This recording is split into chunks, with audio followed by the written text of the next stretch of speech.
Durante muitos anos, ele foi visto como o escudo do sistema, um homem de fala dura, de decisões polêmicas e que parecia intocável. Mas em meio a uma reviravolta digna dos bastidores da história, a imagem de Alexandre de Moraes começa a se despedaçar diante dos olhos do mundo.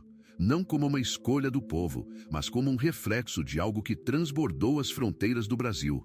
Se antes era apenas o magistrado mais temido do Supremo Tribunal Federal, agora se tornou alvo direto de uma das leis mais rigorosas criadas pelos Estados Unidos, a Lei Magnitsky. Aquilo que parecia uma possibilidade distante virou realidade, e Alexandre de Moraes entrou oficialmente para a lista negra dos Estados Unidos, acusado de censura, autoritarismo e perseguição política. A decisão sacudiu não apenas os corredores da diplomacia, mas as fundações da própria credibilidade do sistema jurídico brasileiro, uma vez que pela primeira vez na história, um ministro do Supremo Tribunal Federal foi incluído em uma sanção internacional por violação de direitos humanos e abuso de autoridade. Mas como chegamos até aqui? A resposta exige um retorno cuidadoso aos eventos que se desenrolaram nos últimos anos, porque essa história não começa com uma decisão repentina, nem com uma única denúncia. Ela é o resultado de uma série de atos que se acumularam sob o manto da legalidade, mas que, segundo autoridades internacionais, ultrapassaram os limites da justiça e adentraram o terreno do abuso. O nome de Alexandre de Moraes sempre esteve no centro de polêmicas. Desde sua atuação firme contra grupos extremistas, até decisões que bloquearam perfis nas redes sociais, censuraram jornalistas e prenderam deputados federais sob a justificativa de combater a desinformação e o discurso de ódio. Ele construiu a imagem de um guerreiro da Constituição, alguém disposto a tudo para proteger a democracia brasileira. Mas para muitos, essa narrativa escondia um outro lado, um lado que usava a toga como escudo e a caneta como espada para silenciar opositores. Controlar narrativas e expandir um poder que já não respondia mais aos freios institucionais, foi nesse cenário que começaram a surgir os primeiros alertas vindos de fora do país.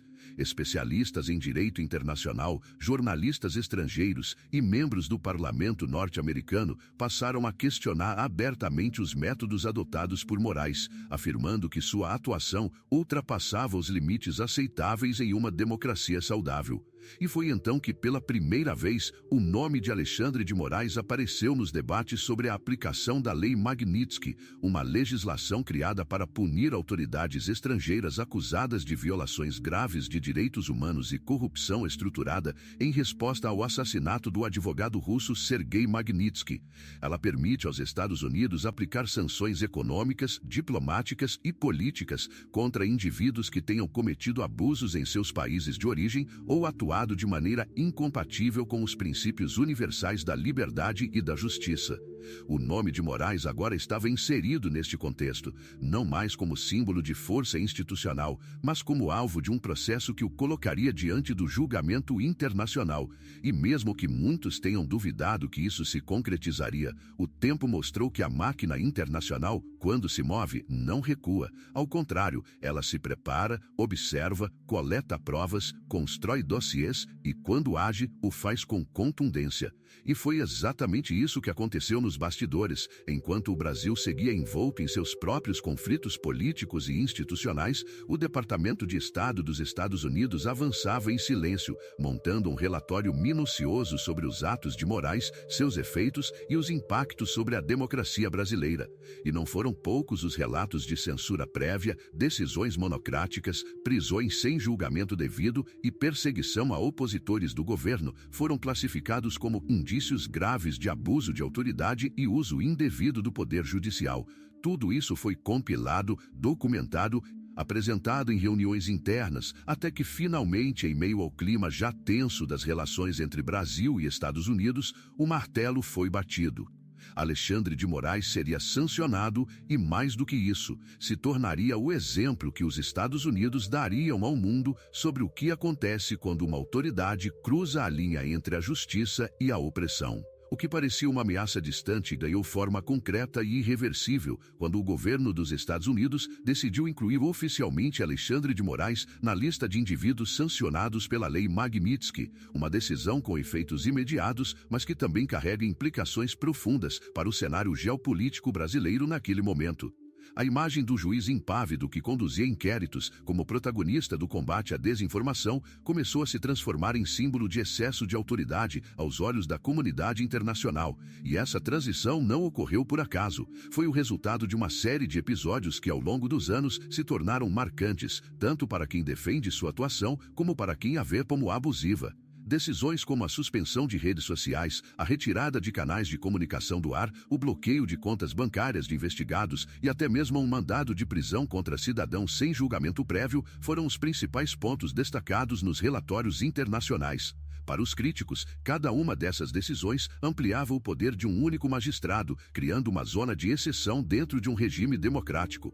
Para os defensores, tratava-se de medidas necessárias para impedir o avanço do extremismo e do colapso institucional. Mas quando a balança do poder se inclina demais para um lado, mesmo as boas intenções podem ser questionadas. E foi nesse vácuo de interpretações que a diplomacia americana decidiu agir. Ao aplicar a sanção, o governo dos Estados Unidos não apenas congelou os bens financeiros de Moraes sob jurisdição americana, como também proibiu todas as instituições financeiras com vínculo com os Estados Unidos de manter qualquer tipo de relação com ele. Essa decisão, na prática, o torna uma figura isolada do sistema financeiro global, uma espécie de leproso institucional que não pode usar cartões de crédito, não pode ter contas em bancos com sede nos Estados Unidos, não pode realizar transferências, não pode interagir economicamente com empresas americanas, nem adquirir produtos ou serviços que passem por plataformas sob regulação daquele país. O efeito imediato é brutal, mas o efeito simbólico é ainda mais poderoso. Um juiz da mais alta corte do Brasil agora é tratado como violador de direitos humanos e ameaça a liberdade de expressão, o que levanta questões sérias sobre a reputação internacional do sistema judiciário brasileiro. Mais do que isso, a decisão expôs as tensões entre soberania nacional e influência internacional, porque embora a Lei Magnitsky seja uma legislação dos Estados Unidos, seus efeitos ultrapassam fronteiras, criando dificuldades reais para os sancionados independentemente do país onde estejam localizados. Em outras palavras, mesmo que o Brasil mantenha Moraes no cargo, mesmo que o Supremo continue funcionando com sua presença, os efeitos da sanção criam constrangimentos diplomáticos, políticos e econômicos que vão muito além do território nacional. E não é apenas Moraes quem sente esse peso. O próprio governo brasileiro passa a ser pressionado em fóruns internacionais, questionado em reuniões bilaterais, observado por organismos multilaterais e até mesmo cobrado por empresários e investidores que veem na sanção um alerta vermelho sobre a estabilidade jurídica e a previsibilidade das instituições brasileiras. Esse movimento também reverbera internamente e reabre debates que estavam abafados há meses. Afinal, se uma potência global decide que um dos principais ministros do judiciário brasileiro cometeu violações de direitos humanos, o que isso diz sobre a relação entre o Supremo Tribunal Federal e a sociedade? O que isso revela sobre a condução dos processos internos? Como ficam os investigados que denunciaram abusos que foram ignorados ou silenciados por falta de espaço nos grandes veículos de imprensa? A sanção reacende todos esses pontos e obriga a opinião pública a revisitar casos arquivados, decisões questionadas, mandados de prisão contestados, em muitos casos sem o devido processo legal. Essa nova fase impõe um desafio narrativo àqueles que sempre trataram Moraes como bastião da democracia, porque agora eles precisam explicar à população como o herói virou vilão aos olhos do mundo, e mais do que isso, precisam lidar com o desgaste institucional que uma sanção dessa magnitude provoca. O Supremo Tribunal Federal, que sempre se viu como o guardião da Constituição, se vê agora com sua credibilidade abalada no plano internacional e com um de seus membros isolado diplomaticamente. Enquanto isso, o silêncio institucional persiste, como se nada tivesse acontecido, como se não houvesse gravidade, como se um ministro sancionado por violação de direitos humanos pudesse seguir atuando normalmente, julgando decisões que envolvem censura, liberdade e prisão de opositores políticos. Mas a realidade não se dobra à conveniência, e por mais que tentem abafar a repercussão, os efeitos já estão sendo sentidos, e o Brasil caminha para um cenário em que a pressão externa pode se tornar mais influente que a omissão interna.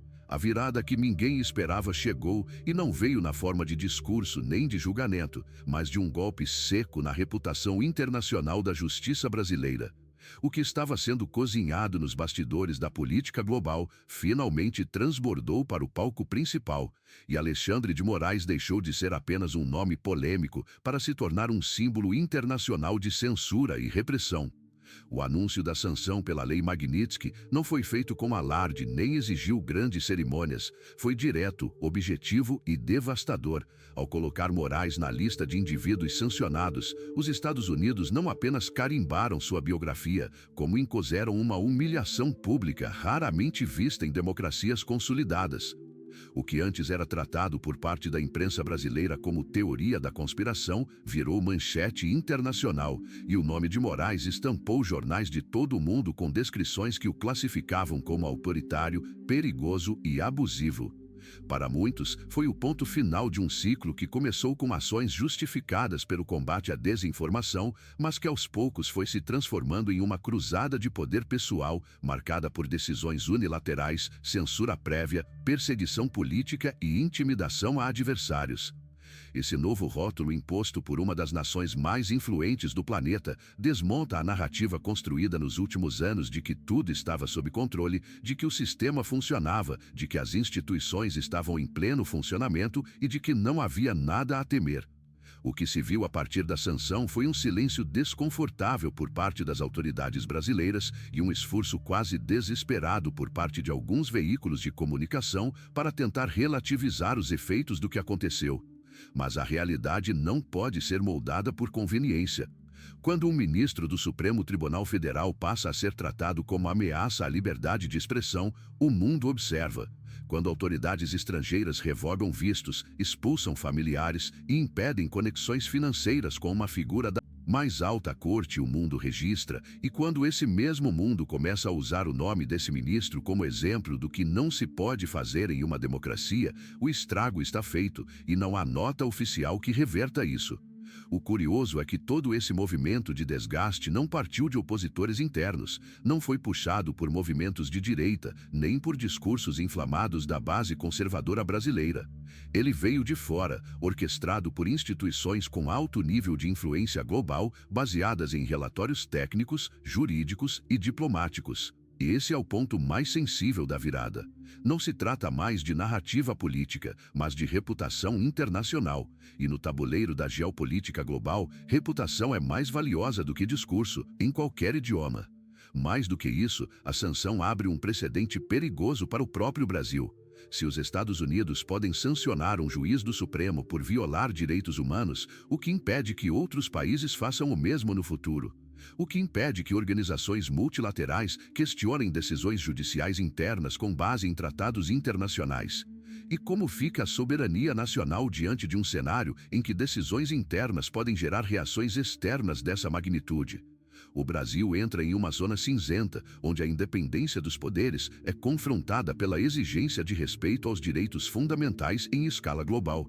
E nesse novo mapa, Moraes passa a ser um peso institucional, um problema diplomático, um ruído constante na imagem que o país tenta projetar ao exterior.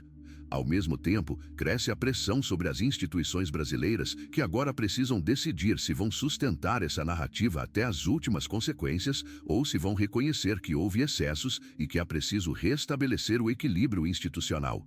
É nesse ponto da história que se revela a verdadeira profundidade da crise. Não estamos mais falando de um conflito entre direita e esquerda, nem de disputa ideológica entre bolsonaristas e progressistas. Estamos diante de um choque entre o que Brasil diz ser e o que o mundo agora enxerga, entre o que a Constituição garante e o que as decisões de alguns ministros ignoram, entre a independência do judiciário e a responsabilidade internacional de respeitar direitos humanos e liberdade de expressão. Essa contradição profunda coloca o país em uma encruzilhada e faz com que a permanência de Moraes no Supremo Tribunal Federal se torne não apenas uma questão interna, mas um problema diplomático com ramificações que vão desde a confiança dos investidores até a relação com grandes plataformas de tecnologia que operam sob legislação americana. O nome Alexandre de Moraes agora carrega um rótulo difícil de remover, e sua presença no cenário jurídico nacional passa a representar uma ameaça simbólica ao equilíbrio que tanto se diz defender em nome da democracia. O tempo há de provar que certos caminhos não têm volta, e quando uma instituição fecha os olhos para os próprios excessos, ela corre o risco de se tornar aquilo que jurou combater ao final desta longa jornada.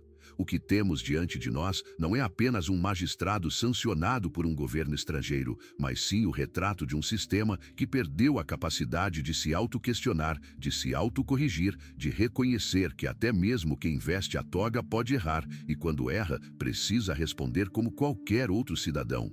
Alexandre de Moraes foi por anos tratado como intocável, como se estivesse acima das críticas, blindado por um manto de autoridade inquestionável. Mas agora esse manto foi rasgado diante de toda a comunidade internacional e os retalhos dessa toga manchada de arrogância caem aos poucos, revelando o que muitos já sabiam, mas não podiam dizer por medo, censura ou conveniência. O episódio das sanções internacionais escancara um vazio institucional perigoso, onde o poder se concentra em poucas mãos, onde as decisões passam a ser guiadas por convicções pessoais e não por fundamentos constitucionais, onde o fim justifica os meios e a liberdade é tratada como obstáculo e não como fundamento. Mas por trás dessa cortina de silêncio algo começa a se mover. Há um despertar social que começa a questionar a legitimidade de tudo que foi imposto em nome da democracia. Há uma nova geração que não aceita mais ser silenciada por decisões monocráticas, nem ver seus representantes caçados por força de relatórios internos. Há uma inquietação que cresce dia após dia e que não se contenta mais com a narrativa oficial de que tudo está bem, porque agora se sabe que não está. A sanção de Moraes serve como alerta, como freio, como um espelho incômodo diante do qual o país precisa se olhar e perguntar: onde foi que nos perdemos?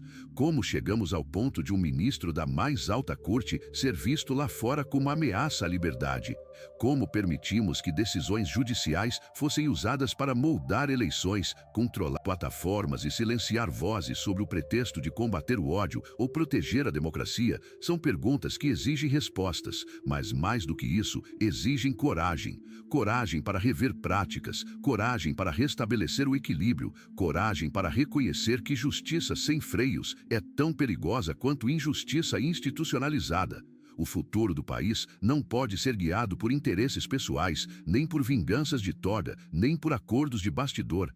Precisa ser construído com base em princípios que valem para todos, inclusive para os que julgam e condenam, inclusive para aqueles que hoje se escondem atrás da autoridade, mas que amanhã estarão diante da história. E a história não poupa os que abusam do poder, não absolve os que transformam o Estado em trincheira, nem redime os que confundem justiça com controle. O que aconteceu com Alexandre de Moraes é um divisor de águas. Ou se aprende com o erro e se reconstrói a confiança nas instituições, ou se insiste na cegueira institucional e se acelera a derrocada da credibilidade internacional. O Brasil está diante dessa escolha e ela precisa ser feita agora, porque o mundo já fez a dele e o recado foi claro. Quando um juiz começa a se comportar como dono da verdade, cedo ou tarde a verdade cobra seu preço, e dessa vez o preço veio de fora, sem aviso, sem piedade, sem espaço para manipulações narrativas ou desculpas oficiais. É o fim da era do silêncio institucional, é o começo de um novo capítulo, onde até mesmo os fantoches com toga aprendem que o espetáculo do poder não dura para sempre, e quando as cortinas caem, até o ditador de papel vira bobo da corte.